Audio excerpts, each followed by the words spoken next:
Assalamualaikum warahmatullahi wabarakatuh. Perkenalkan, nama saya Muhammad Ibnu Kandias.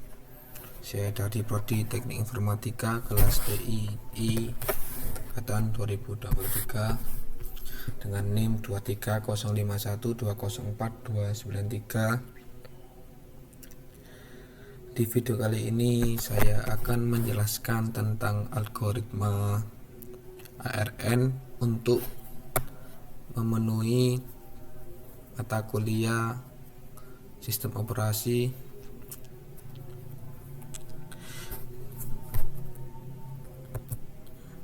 Nah, pendahuluan tentang ARN. Di dalam dunia sistem operasi, pengaturan penjadwalan tugas pada CPU adalah aspek krusial yang mempengaruhi kinerja dan responsivitas sistem secara keseluruhan. Untuk mengoptimalkan penggunaan sumber daya CPU, berbagai algoritma penjadwalan telah dikembangkan, dan salah satunya adalah algoritma ARN yang kita bahas di video kali ini. Sebelum masuk ke dalam detail algoritma ARN, mari kita memahami beberapa konsep dasar tentang penjadwalan CPU. Penjadwalan CPU adalah proses di mana sistem operasi memilih tugas mana yang akan dieksekusi oleh CPU berikutnya. Tujuan utamanya adalah untuk memaksimalkan penggunaan CPU, meningkatkan throughput, dan memberikan responsivitas yang baik terhadap interaksi pengguna. Selanjutnya, penting untuk diketahui atau dipahami bahwa tidak ada satu algoritma penjadwalan yang sesuai untuk setiap situasi. Setiap algoritma memiliki kelebihan dan kelemahan masing-masing, dan pemilihan algoritma yang tepat harus dipertimbangkan karakteristik sistem dan kebutuhan aplikasinya sendiri. Di video kali ini kita akan memfokuskan pada algoritma ARN yang dikenal karena kemampuannya dalam memberikan prioritas kepada tugas-tugas dengan tingkat respon yang lebih tinggi. Mari kita jelajahi tentang konsep ini lebih lanjut dan memahami bagaimana algoritma ARN bekerja dalam konteks penjadwalan CPU. Untuk pembahasannya dibagi menjadi 4. Yang pertama yakni pengertian, yang kedua sifat, yang ketiga kelebihan dan kekurangan, keempat contoh. Pengertian ARN. Apa sih yang dimaksud dengan ARN itu?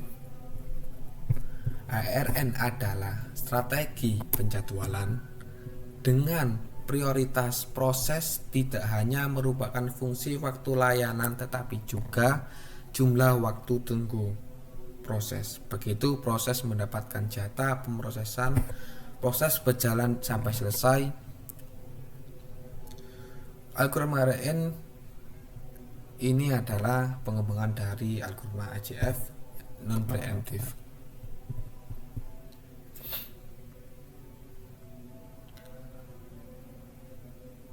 Karena ARN adalah algoritma penjadwalan non preemptive, maka jika ada proses yang sedang dieksekusi dengan CPU dan selama eksekusinya, jika ada proses baru yang masuk ke memori dengan waktu plus lebih kecil dari proses yang sedang berjalan, maka pada saat itu waktu proses yang sedang dijalankan tidak akan dimasukkan ke dalam antrian siap dan menyelesaikan eksekusinya tanpa gangguan apapun.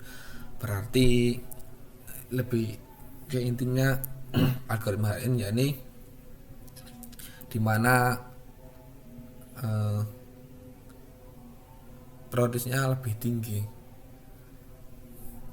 dimana proses harus dieksekusi dengan dihitungnya waktu menunggu prosesnya. Untuk rumus prioritas dinamis, yakni prioritas sama dengan waiting time ditambah dengan boost time dibagi boost time. Algoritma ARN dikembangkan oleh Bill Hansen untuk memperbaiki algoritma AJF.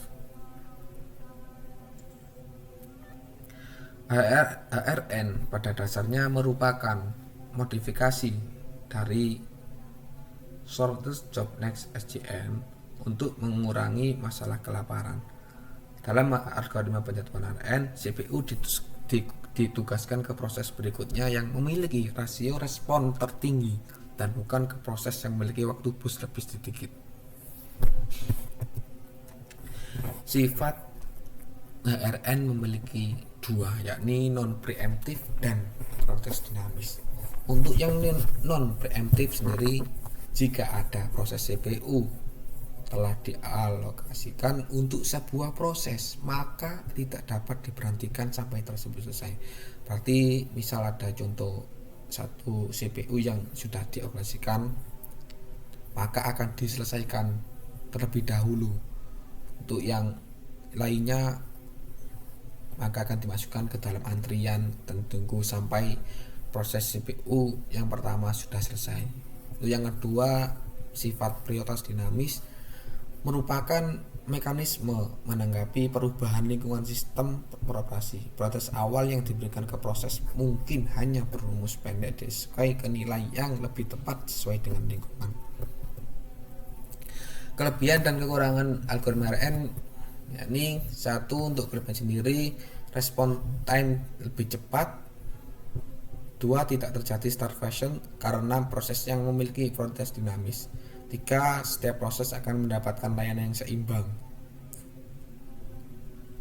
Untuk yang dua, kekurangannya yakni yang pertama, terjadi overhead akibat scheduler harus mengetahui atau memperkirakan service time proses-proses yang akan dieksekusi. Dua, memerlukan informasi tambahan tentang waktu menunggu tugas. Untuk kelebihan dan kekurangannya bukan hanya ada 3 atau 2, mungkin lebih banyak, bisa di searching di Google. Algoritma HRN sendiri, yang pertama, dalam algoritma penjadwalan HRN, suatu proses yang dipilih untuk dieksekusi akan dijalankan hingga selesai. Langkah pertama adalah menghitung waktu tunggu untuk semua proses. Berarti yang langkah pertama ya ini menghitung waktu tunggu. Semisal ada orang ya, ini orang satu si A itu nomor 1, nomor 2 si B nomor 2. Berarti waktu tunggu berarti jumlah waktu yang dihabiskan untuk menunggu dalam antrian siap berdasarkan proses. Proses dijadwalkan setiap kali dieksekusi untuk menemukan rasio respon untuk setiap proses yang tersedia. Kemudian setelah proses yang mempunyai respon rasio tertinggi, maka akan dieksekusi terlebih dahulu oleh prosesor. Dalam suatu kasus, jika dua proses memiliki rasio respon yang sama, maka ikat tersebut terputuskan menggunakan algoritma penjadwalan FVS. Berarti semisal ada satu kasus di mana rasio respon yang sama, katakanlah si A dan si B itu rasio responnya baik nunggu atau antriannya sama, maka akan diselesaikan dengan algoritma yang lain, bukan dengan algoritma HRN. Contoh, nah ini bisa dilihat contoh penjadwalan HRN. Di sini saya akan menjelaskan tentang contoh penjadwalan HRN yang memiliki beberapa proses dengan waktu bus dan kedatangan yang berbeda dan diagram Gantt chart untuk mewakili waktu alokasi. Nah ini untuk penjelasannya, ini pada waktu 0 tidak ada proses yang tersedia dalam antrian siap. Ini tidak ada proses, sehingga dari 0 hingga 1 CPU akan dianggur-kan. Jadi 0 hingga 1 dianggap sebagai waktu idle CPU. Ini pada waktu 1 ini hanya proses P1 yang tersedia dalam antrian siap. Jadi proses P2 dijalankan karena sistem operasinya tidak mempunyai pilihan lain. Pada waktu 10 proses P3, P4, P5 berada dalam antrian siap. Jadi untuk menjatuhkan proses selanjutnya setelah P2, kita perlu menghitung rasio responnya terlebih dahulu. Pada langkah ini saya akan menghitung rasio respon untuk P3, P4, dan P5. Untuk rumusnya seperti tadi. Nah, ini P3 ini untuk menghitung P3 nya. Nah, ini 10 dikurangi 5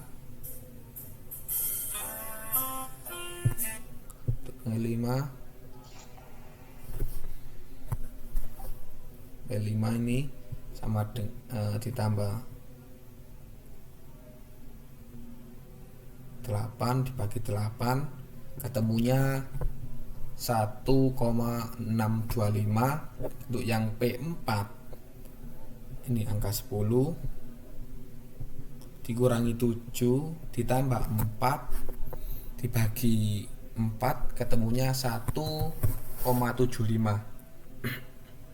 Untuk P5 sendiri 10 dikurangi 8 ditambah 5 dibagi 5 ketemu 1,4. Dari hasil penjumlahan bahwa proses P4 mempunyai proses yang lebih tinggi, maka akan dijadwalkan setelah P2. Pada waktu 10 akan dijalankan proses P4 karena nilai rasio respon yang besar. Dalam antrian selanjutnya saya memiliki dua proses P3 dan P5. Setelah eksekusinya P4, mari kita hitung rasio respon P3 dan P5. Seperti tadi, angka 14 ditambah 5 mohon maaf salah, 14 dikurangi 5 ditambah 8 dibagi 8 ketemunya 2,125. Yang P5 nya tadi mohon maaf, untuk yang P3 bisa diulangi lagi, yakni P3 14 dikurangi 5 ditambah 8 dibagi 8 ketemunya 2,125. Untuk yang P5 14 dikurangi 8 ditambah 5 dibagi 5 ketemunya 2,2. Dari hasil penjumlahan terlihat jelas bahwa proses P5 mempunyai rasio respon tertinggi, sehingga proses penjadwalan setelah P4, maka proses P5 akan dijalankan. Setelah P5 dieksekusi, seluruhnya P3 berada dalam antrian siap, sehingga waktu T19 P3 akan dieksekusi. Nah, ini tabel untuk menghitung waktu penyelesaian, waktu tunggu, dan proses penyelesaiannya untuk prosesnya. Itu yang pertama, yakni prosesnya P1. Di sini ada tabel proses, arrival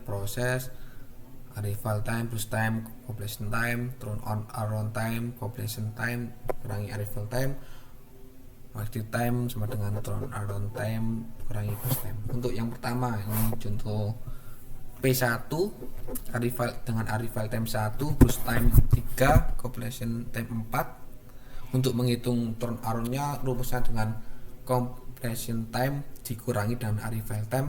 4 dikurangi 1 sama dengan 3.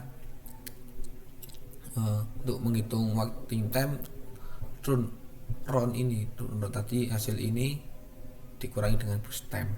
3 dikurangi 3 sama dengan 0. P2 arrival time ini boost time 6, completion 10. Untuk rumusnya menghitung turn completion time dikurangi arrival time 10 kurangi 3 sama dengan 7. Untuk menghitung waiting time, yakni 7 dikurangi 6 sama dengan 1. Yang P3, P4, P5 itu seperti tadi ini. bisa dilihat nih, 5 8 27 27 kurangi 5 22, rumusnya sama kok. Nah, ini waktu tunggu rata-rata dihitung dengan penjumlahan waktu tunggu yang tadi kan, seluruh proses kemudian membaginya dengan proses. Nah, ini waktu tunggu rata-rata sama dengan waktu tunggu semua. Ini proses menjumlahkan dibagi proses. Ini waktu tunggu rata-rata. Nah, ini 0 ditambah 1 ditambah 14 ditambah 3 ditambah 6 dibagi jumlah seluruhnya prosesnya dibagi 5. Yang ini karena ada 5, 1 2 3 4 5. Tadi ini jumlahnya 0 tambah 1 tambah 14 tambah 3 tambah 6 ketemu 24 dibagi 5 ketemunya 4,8 ms. Terima kasih sudah menonton.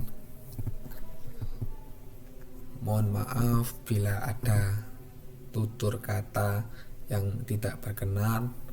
Saya meminta maaf yang sebesar-besarnya. Allahumma fiq ila aqwamit thoriq. Assalamualaikum warahmatullahi wabarakatuh.